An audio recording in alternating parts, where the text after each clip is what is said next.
Okay. Boker Tov, good morning everybody. Trying to stay warm in this brutal California winter. We actually have snow. All of us were born in the East Coast, you know. But we adjust very easily and very quickly. And then, when the Russians are saying it's cold, something's off, right? Dress appropriately for February. That's Turn on right. heater in the house. Yeah. And enjoy some. My son sent a picture. My son was in Florida, so he sent his weather thing.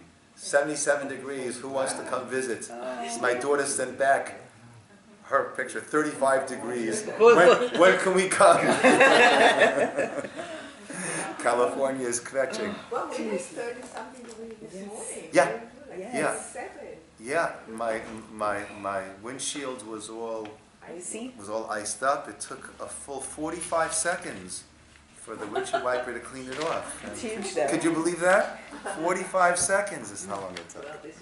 Okay, so Ora asked about why is it that in Orthodox synagogues that the men and the women sit separately, right? And I think the question really is, why is it that in Conservative and Reform the men and women sit together? That's the real question. You can ask that. Right.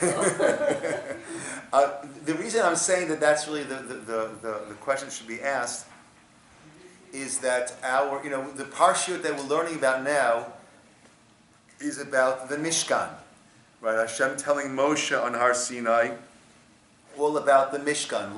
The last 2 weeks were Truma and Tetzaveh, were about the Mishkan, the construction of the Mishkan, and the garments of the Kohen.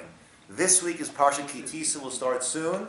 The next two, Vayakal Pekudei, are about the actual building of the Mishkan. So our houses of Tefillah, our Batei Knesiot, are referred to as a Mikdash Ma'at, as a microcosm, a small Mikdash, a small temple, a small Mikdash. I'm sorry? Ken. And in the Beit HaMikdash, there was an Ezrat Nashim and an Ezrat Yisrael. There were different areas. The reason being, so in the Beit HaMikdash, that's how it was. What so, is it in Ezrat Nashim? A woman, an area where the women were. A women's section, right? So therefore, our Mikdash Ma'at is constructed in our small Mikdash is constructed in the same way, and there is a when one is coming to pray before Hashem, we want all of our focus to be on praying before Hashem, right? There is certainly a male-female dynamic, right? That is what keeps the world going. That is very much plugged into us. When I was teaching years in high school, right? When I would speak to a boy after class, he was never going like this.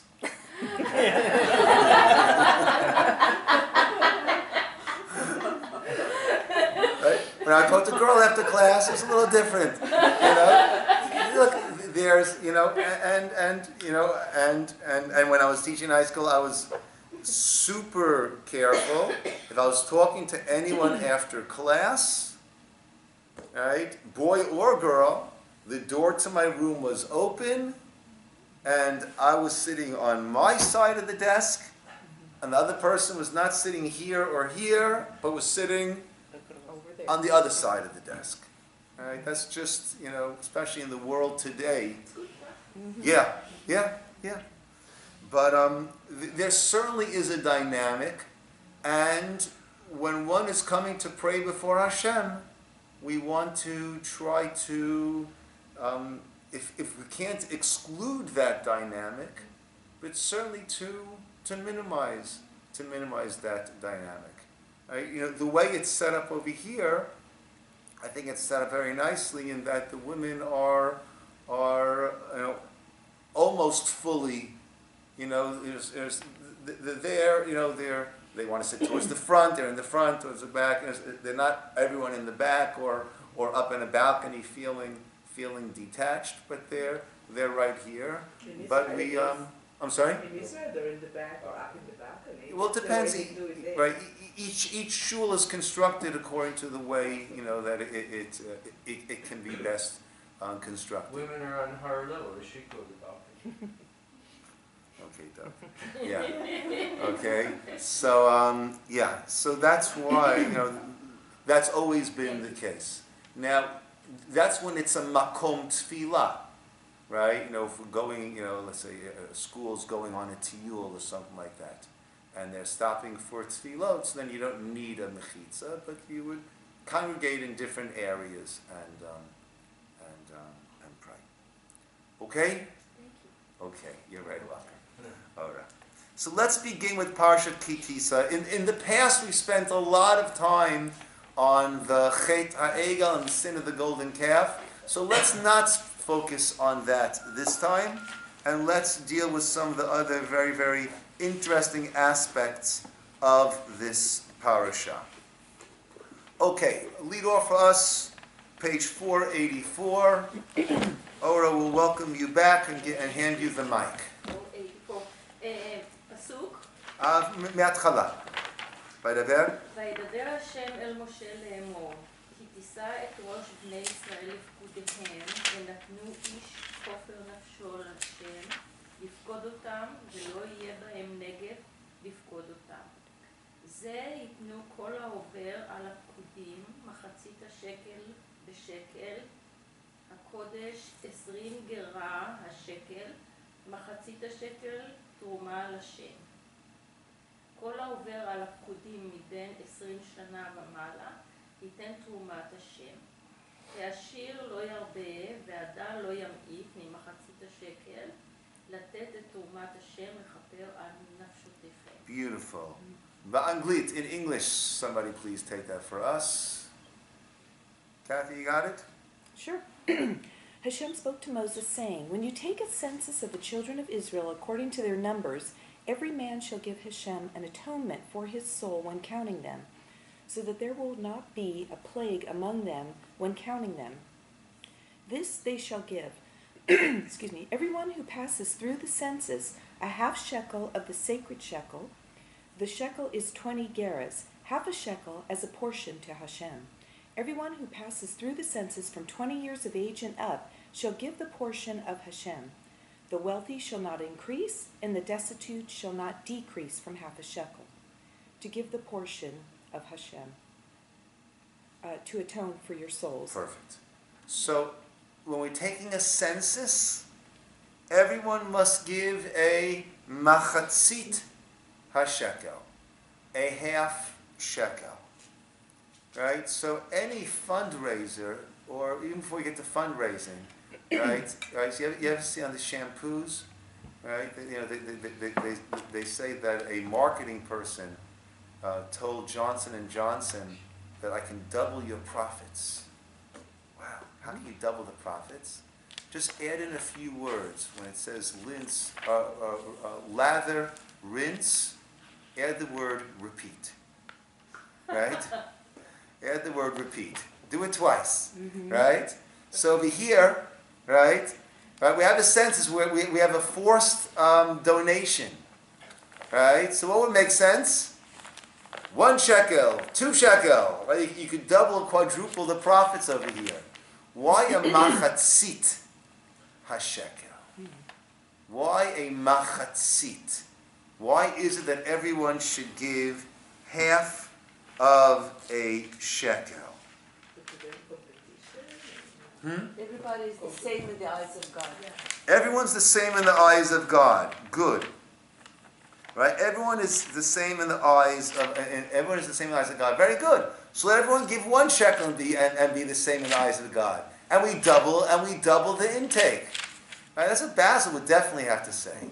right? Does not make sense, right? Everyone give a full, not even give a half, right? And everyone's the same. Granted, I agree with you, Rachel. Everyone's got to be the same. But why? Why the machatzit? Machatzit is half? Half. Why the half? So it's not a burden on the poor people? Okay, so as not to be too much of a burden, it's got to be something that everyone can afford. Good, good, Dove. Because we should know that we're not complete. Okay. A very nice approach is everyone needs to give a half. This is the census. This is the nation. This is the tally of who we are, how many we are, right? So everyone needs to give a machatzit. Everyone needs to realize that they are a half. They are incomplete. As much as I have, as much as I can take care of myself, I need to realize that I must be part of the whole. I must be part of the community. And I am my own. I am a machatzit. And the other person. I have to look at every other person and realize that they are a machatzit. That they too are not whole, are not complete, are in need. No matter, this person might be wealthy, this person might have an amazing family, everyone has what they have, but no one is a shalem. No one is complete. Everyone is this machatzit. Why counting is compared? Why counting is not allowed? Okay. Let's come to that soon. Okay. So we have to realize that I'm not complete and that you're not complete. One of the brachot, one of the blessings that is said every morning is Sha'asa Baruch Atah Hashem, blessed are you Hashem, Elokeinu our God, Melech HaOlam, Master of the universe, Sha'asa li kol tzarchi. Right? That you've done for me all of my needs. Right? You've given me what I need. Right? When it comes to myself, Baruch Hashem. When it comes to someone else, right, what is it that I can do to help you? Now, before we come to Rachel's question, there's an interesting teaching that Moshe, Rashi brings it, that Moshe wasn't sure exactly what this was, and Hashem showed him a coin. Right, Rashi on the pasuk Yud Gimel, Zeh Yitnu. This is what you should give. Right, Zeh is normally that we are pointing to something. Rashi says, Her'alo kamin matbeya shel esh. He showed him, God showed Moshe like the form of a coin of fire, and he said, Kazeh Yitnu. That's like this you shall give. Now, we had that before by the menorah being constructed, right? We had a diagram of that menorah back on page 451, right? Take a look for a moment at that diagram of the menorah. Now, that was made miksha, which meant it was a block of gold. And out from that was chiseled, was formed this very, very elaborate menorah. So there we say that Moshe was unclear exactly on how it should be, so Hashem showed him a menorah shel esh, a menorah of fire, in order that he can understand. So I understand by the menorah, we need this menorah shel esh. But why by a coin? Why by a coin do I need a matbeya shel esh, a coin of fire? Why would I need a coin of fire to be shown?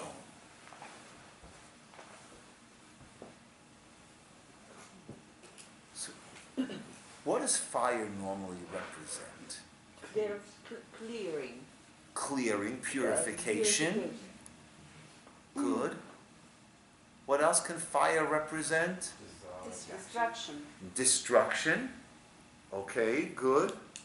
So we have cleansing, we have destruction. What else does fire represent?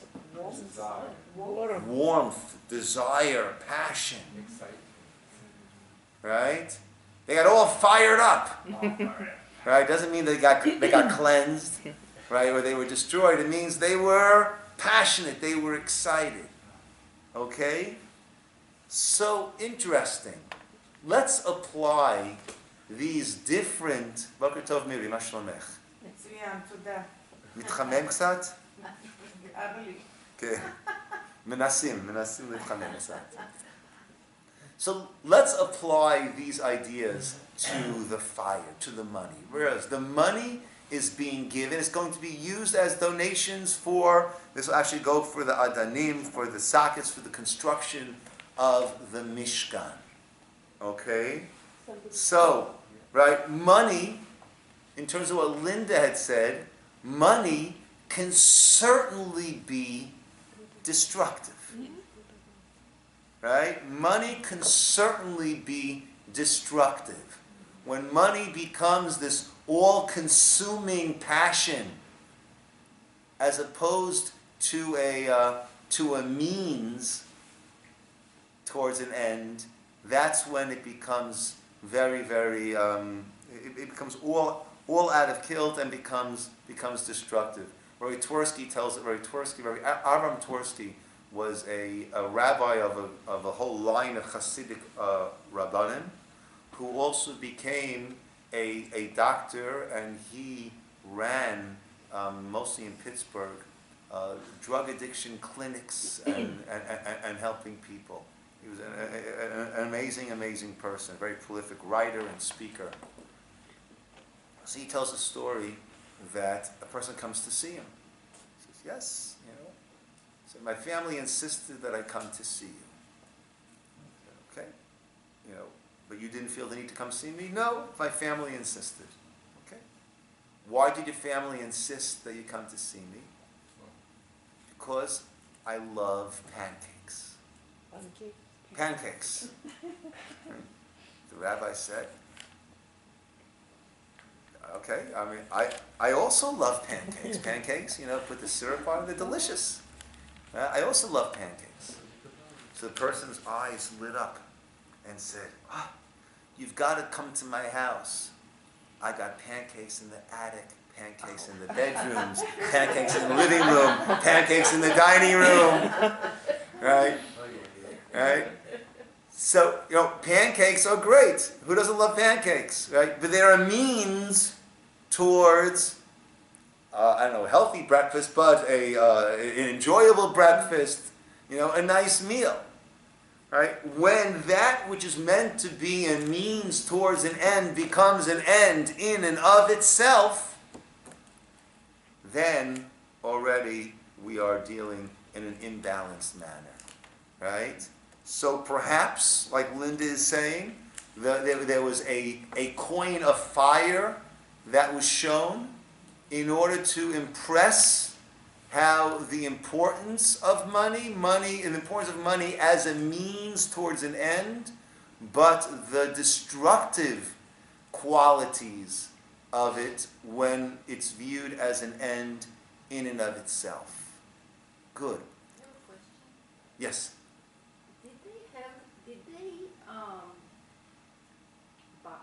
Didn't they barter at that time? How did they have money? Where are these coins from? So these are things that we took out, right? We left Egypt with much riches, right? That's one place where we had a lot of means, and also by the Kriyat Yamsuf, by the splitting of the sea. Right? So they would adorn their chariots and their horses with all these coins and gems and all of that washed up onto the shore. Okay? Actually this right? And another aspect of what Linda said about the destruction is that by giving tzedakah, actually there's a pasuk in Mishlei in Proverbs Tzedakah tatzil mimavet. Tzedakah, giving charity, saves a person from death. It is, meaning it is, obviously everyone's going to die at some point, right? But it is a life-giving action. And actually, if you look at the word, come with me into the Chumash in the Hebrew, It's in the 13th. right? Go down to the fourth line, fourth word. Okay? Fourth line, fourth word, we have machatzit. Machatzit hashekel. Right? The machatzit means the half shekel. Everybody see that inside the Hebrew? Machatzit. Mem chet tzadik yud taf. So in classic Vilna Gaon style, he says, look at the word machatzit. The middle letter is the tzadi. That stands for tzedakah. Which two letters are right next to it, before and after it? Chet and yud, which spells chai. Which two letters are furthest from it? Mem and taf, which spells met. Which means Dead. what? Dead. I'm sorry, Rachel. So next to the tzadi is chet yud, chai, life. Yeah. Far from the tzadi is mem, tough, mate, death. Right? So, right? So we see this destructive, this either life-giving or destructive aspect when it comes to money and the way that we use it. How about the fire, the passion? How about the fire, the passion? What does that have to do with this machatzit hashekel? What is that? What can that? Give willingly. Right? Right? We had that last night in our Mishlei class, right? That the umitzvotav yitzor libecha, right? Your heart, right? Right? We can either do things as, all right, I got, sometimes with my kids, right? Can you take care of this? Oh, you know what? It's okay. I'll do it. I got it. Right? Sometimes you'd rather just do it yourself than have someone do it with this long face and this trudging along. Right? So when it comes to the mitzvot, we're supposed to have this excitement, this energy. Right? Here's a chance. God is doing so much for me every moment. Here's my opportunity to reciprocate. Here's my opportunity to do something. Thank you for giving me the opportunity to reciprocate.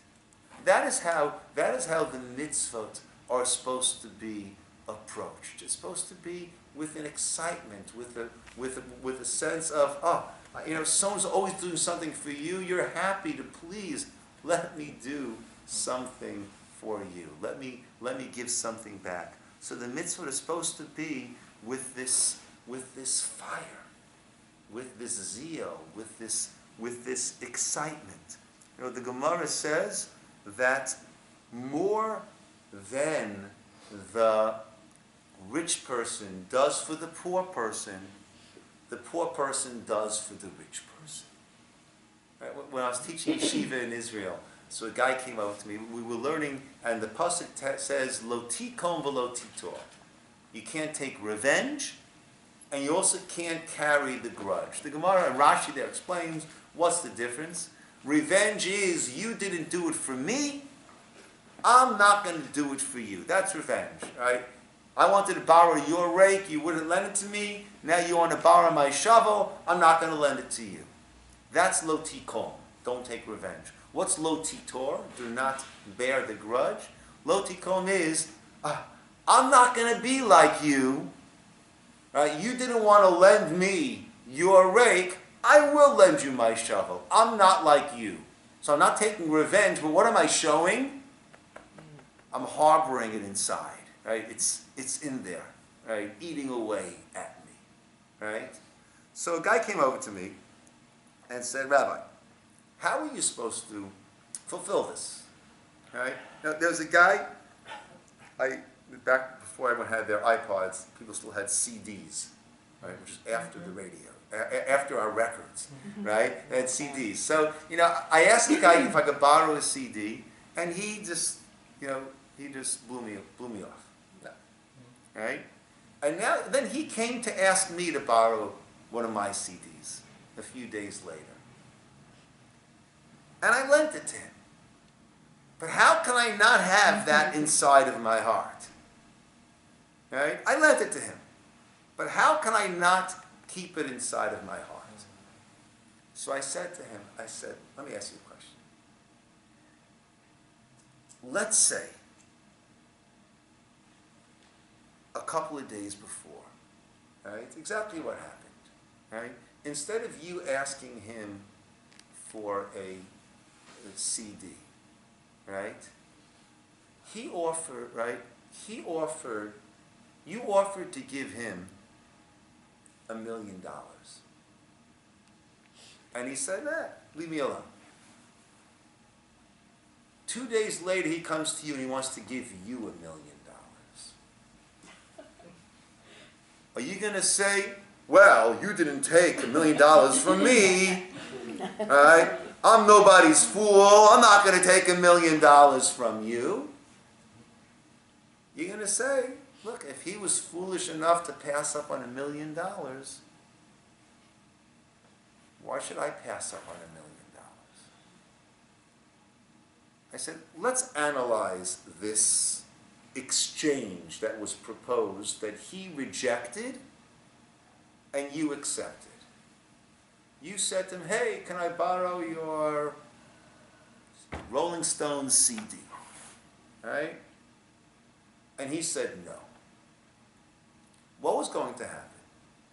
He was going to give you a little piece of vinyl, lend you a little piece of vinyl that's worth $15, $20. That's what he was giving you. What were you giving him? $1 million. Meaning, you were giving him the chance to do a chesed, an act of kindness. Take that to the bank. One act of kindness, take that to the bank. You know what that is worth? $1 million. You know what that is? Right? They tell the story about the Vilna Gaon's wife, the wife of the Vilna Gaon, that she and another woman were dedicated their lives towards collecting money for the needy. And they would go around house to house collecting money for poor people, for orphans, for widows, for the needy. And as they were getting on in age, they made an agreement. Whoever would leave this world first would come visit the other one and let them know what's awaiting them for their decades of going, collecting money is not a very dignified thing. It's not always the most pleasant of things to do. But for all that they did to support so many poor people. And so it happened. I think it was the other one who passed away first. I don't remember exactly who it was. And came to the remaining one in a dream and said, I can't describe to you what's awaiting us. There's no way that I can even describe it to you. But let me tell you one thing. Remember that time that we went to a certain wealthy person's house and we knocked on the door, there was no answer. Knocked on the door, there was no answer. Knocked on the door, no answer. So we started to walk away. And as we were halfway down the block, we saw his carriage pull up to the house. And we both said, oh, there he is. But I raised my hand and I said, there he is. And you just looked and said, there he is.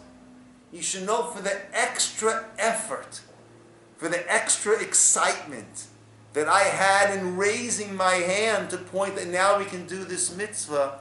It's considered to be a whole different act, a whole different world. So that's what a chesed is. That's what that's what a part of a chesed, a part of an act of kindness is. So you approached this friend and asked him if he would lend you a $15 value piece of vinyl. You were giving him the opportunity for millions. And he turned it down. Now he's coming to you and asking you for your Guns N' Roses CD. Right? $15 piece of vinyl. You give it to him, what are you getting? What are you giving up and what are you getting? You're lending this $15 piece of vinyl that you're going to get back soon. And what are you gaining? You're gaining $1 million. You're gaining eternity. You're gaining godliness. So because he was so foolish as to turn it down, you're going to turn it down? You said, okay, I'll lend it to him. Makes sense. That's the ish. That's the fiery coin. Realize the otherworldliness that one touches when one is involved in this. Realize the excitement, the zeal, the exuberance, the fire, the passion that a person should have. Right? You're not giving up. The Gemara says more than the rich person gives the poor person gives the rich person. Right? That is this machatzit shekel, which is chai and mate. Close to chai and far from the mate. Yes, though. Band Guns N' Roses becomes later Gums and Cirrhosis. Okay. Gums and what? So, Rachel asked, why is it that we have this? Why are we not supposed to count? It says like so that. Right? We see over here, right? Let it be, right? There will not be a plague among counting them, right? And when we want to make sure we have enough for a minyan, for a quorum, we don't count 1, 2, 3. We say, Hoshia et amecha, uvarech et nachartecha, ureim v'nasem ad olam. Hoshia et amecha, uvarech et nachartecha, ureim v'nasem ad olam. Or Baruch atah Hashem, Elokeinu melech haolam, hamotzi lechem min haaretz. Right? We have different ways of counting. Not 1, not 2, not 3. Why? Why? What is this issue? What is this issue of not counting? David got in trouble for that. Yes, David did get in trouble. Right? Yes. Right? If you want to take a look on page 485, under the line there, by verse 12. Right? On top of the line in the English, we have the translation, and under the line, we have an anthology of different commentators. So I want to take that for us when counting them. Linda, you want to read that for us? Well, You see that in the middle of the second column there by 12? Comments. Oh, I'm counting now? yeah. Yeah. The phrase is repeated twice in the verse to teach that this manner of counting was decreed not only for Moses' census, but that it is forbidden for all time to make a head count of Jews. King David erred in this regard, thinking that this passage applied only to Moses' time. He violated this prohibition by ordering a regular head count, a sin for which the nation was struck by a plague, and for which he repented when he realized his error. Another interpretation of David's sin is that it is inconceivable that so great a scholar could have erred in the interpretation of a scriptural passage. He did indeed use coins for some other method to avoid a direct count, but he was punished because he did not have a compelling reason to conduct any sort of census, and therefore he should not have conducted it, no matter what the method. It doesn't explain why. Correct. So why is Wait, that? I didn't hear what you said, please. Doesn't explain why. Yes, okay, so. Just 1 second, sorry. Okay. Yes. Sorry. I think it has to do with faith. With what? Faith. Meaning what? Okay, I can take a pile of coins and it will be exactly the amount that I need. Or I can count them one by one and then I get to the amount I need. So not counting us is a Not show? counting is showing, I think, Okay, faith, What- a level of faith. okay, What about thinking that your strength is in numbers instead of? okay, okay, okay, good. We'll come back to that in a second, Kathy. Yes, Janet? So, addressing that not having a reason to count at all, it says, so that you shall have an atonement for the souls of every man. It seems like there could be a lot of reasons to give a shekel or something to make atonement, and then count what everyone's given. I mean, nationally, there's almost all the time we're having to, and we have Rosh Chodesh, for that too. It seems like that would not be valid, that there must be time, almost all the time of the month we have to do some sort of tshuva. So the fact that there wasn't any valid reason to do any count, in other words, if No, we're not counting. following. The question is, how come when we are looking to get Right. a tally, we want to get a national tally, a census. We want to get a national tally, but we don't do it by counting individual people. Instead, we'll count the half coins, Right. right? But I'm saying when it says that David had no valid reason to make a census, it seems like since the first part is that every man shall give Hashem an atonement for his soul, you could call a census at any time when you felt there was really a grave time we needed to pull back and examine and do tshuva and then give something either. Okay. And also too, since it says atonement for a soul, where do we still get that it can't be direct count? I mean, Okay. if people give the shekel and make atonement, or they So give. we see. So we are getting the tally, all right? So that's Rachel's question. So what's the big deal about counting the individuals to get to the tally? So I like what Kathy is saying, right? In other words, that there is this. We have to realize the same idea we began with the makatzit shekel. Where is our strength? Our strength is not in me as a standalone individual.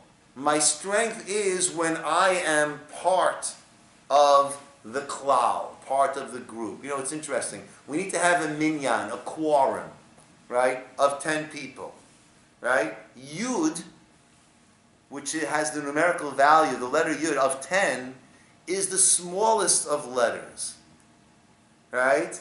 So what's happening? Once we reach 10, it's no longer 10 units. 10 individuals. It is one unit, right? One compact, right, integrated unit. That's what it becomes. It's not one individual, two individuals, three individuals, four individuals, five individuals. We need to all be together, right? And also, I think there's also an aspect of, you know, when I count you as a single person, so that's who you are, right? But we have to recognize, you know, the potential, the limit, the lack of limits on every person. So we don't want to, right? It needs to go beyond that. You know, we are an Am, right? Am means nation. How is Am spelled? Ayin Mem. What else does Ayin Mem spell? Im, right? Im meaning with, right? That's what an Am is an Im, right? We are this, you know, and even, you know, I mean, as a kid, the way I remember, because Aleph Mem is if, right? Ayin Mem is a nation or with, right? So as a kid, the way I would remember that is, the Aleph is two separate parts. The Ayin is together, right? So that's how I remember as a kid, right, for my Hebrew class. Oh, ayin mem means with, and aleph, right? But there's a lot to that, right? That's really what it's all about. That am is im, and it is that being together, right? Having that unity. Yes, Dov. How about this way? We're the treasure nation. So this is Hashem's treasure. Hashem says when to count it, because Hashem owns it. We don't have the right to do it. That's interesting. Say it again, Dov. I'm sorry. I don't know if I can. He said we're Hashem's treasured nation, and so we're Hashem's entities, and so Hashem determines when the count is, and not us. Okay, so let's go now to page 490. Okay? So we've been speaking about, let's breeze through a little bit, right? So we had the census over here. The last Parsha was dealing with the Mishkan, the tabernacle, the vessels, and the garments of the Kohen. Then we speak about, on page 487, the basin, which the Kohanim would use when they would wash their hands, when they would go in to perform the service, wash their hands and their feet, when they would go in to perform the service in the Beit HaMikdash. Right? We also have a rabbinic instituted mitzvah of washing our hands each morning, 1, 2, 3, 4, 5, 6, and different reasons are given for that. And one of the reasons is that just like the Kohen would wash his hands as he would enter the temple to perform his service, when we wake up in the morning, we are entering our temple to perform our service. We don't have the Beit HaMikdash, but what is our temple with our service? Our families, spouses, children, whatever our family situation might be, our dealings, our work, wherever we are. Our world is our temple. That's where we can serve God by the way that we act, the way that we treat others, the mitzvah between man, between person and God, the mitzvah between person and person. That is our mikdash. That is our temple that we enter. So we wash our hands. Then we have the anointment oil that was used to anoint all of the utensils. We have the incense that was burned in the temple. And then on bottom of page 489, Hashem calls B'Tzalel. He's the one who's going to be him, and Ahaliav are the ones who are going to be in charge of actually building the construction of all of this. All of this is still being said to Moshe when he's still on Har Sinai, on Mount Sinai.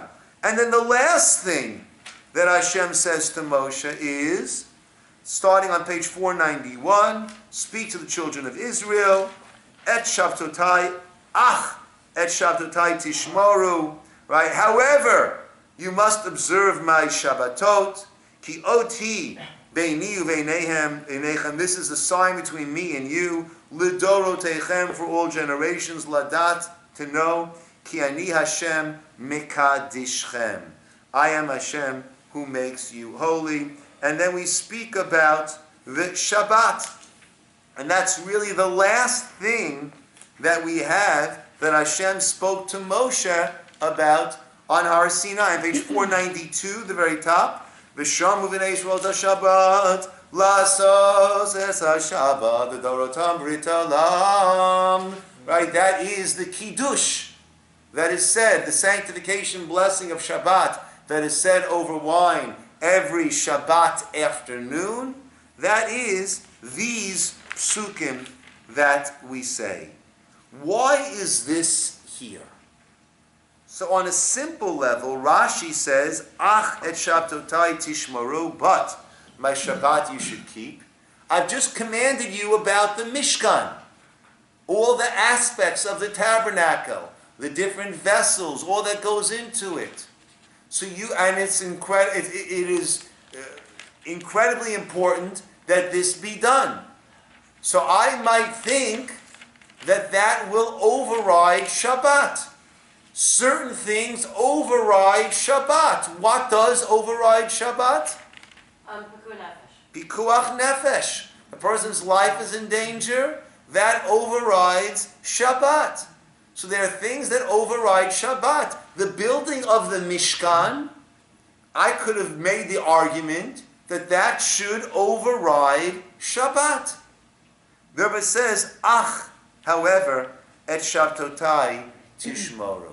However, my Shabbat, that you shall observe, right? And we suspend the building of the Mishkan when Shabbat rolls around.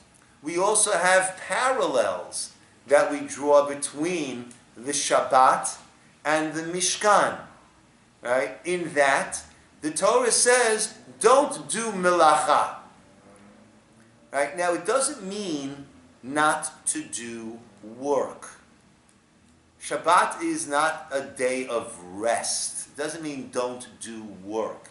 It's a lot less work for me to drive in my car to shul rather than walk the mile to come to shul. Right? It's a lot less. Rabbi Becher, or Mordechai Becher, is a wonderful speaker and author. So he